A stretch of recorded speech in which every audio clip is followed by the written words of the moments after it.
Jadi ngapain kamu kok sampai mau bunuh diri gitu saking Itu hatinya kalau merasa bisa ikhlas tersalah. Pak, kadang kalau orang sakit hati emosi kan apa aja dilakukan Pak. Enggak, jadi selama tidak ada tipu muslihat, ketika dia Meminta, memberi uang, oke. ah, Pertanyaan selanjutnya dari sang mantan. Ini sial.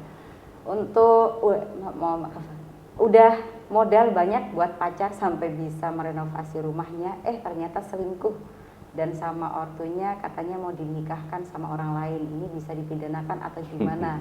Enaknya sakit hati plus rugi materi.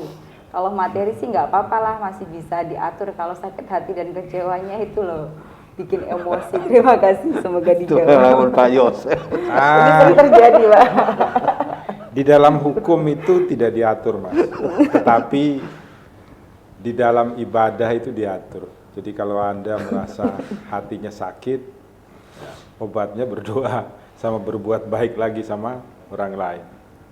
Kemudian kalau Anda merasa rugi secara materi, ya kan?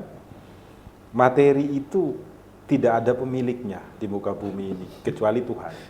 Karena kamu lahir itu tidak bawa apa-apa, kamu juga mati nanti tidak bawa apa-apa itu. Iya. Jadi kalau materi itu ternyata untuk merenovasi rumah daripada pacarmu, berarti sebenarnya Tuhan itu memberikan materi itu untuk merenovasi rumahnya, bukan buat kamu. Gitu. Jadi harus diikhlaskan. Semuanya seperti itu. Jadi kalau saya umpamanya dapat duit 10 juta, kemudian tiba-tiba saya ngantongi duitnya jatuh hilang, berarti rezekinya bukan buat saya, tapi buat yang menemukan duit itu. Oke. Jadi tidak ada materi yang menjadi hak kita selama kita masih hidup di muka bumi. Oke. Itu aja.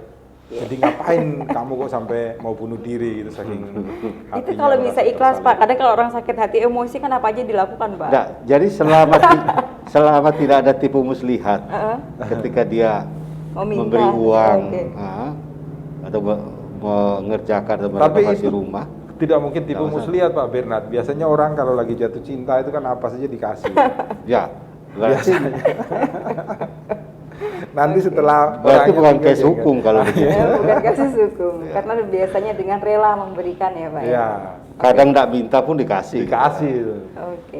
Sedangkan tipu muslihat itu memang itu ada semacam bujukan, kemudian siasat untuk menggugah orang untuk menyerahkan barang sesuatu gitu, dengan cara tipu-tipu. Itu penipuan. Tapi kalau tidak ya bukan masalah hukum.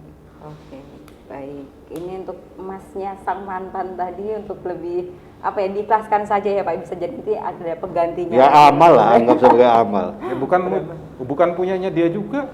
Oke. Ya kan? Iya.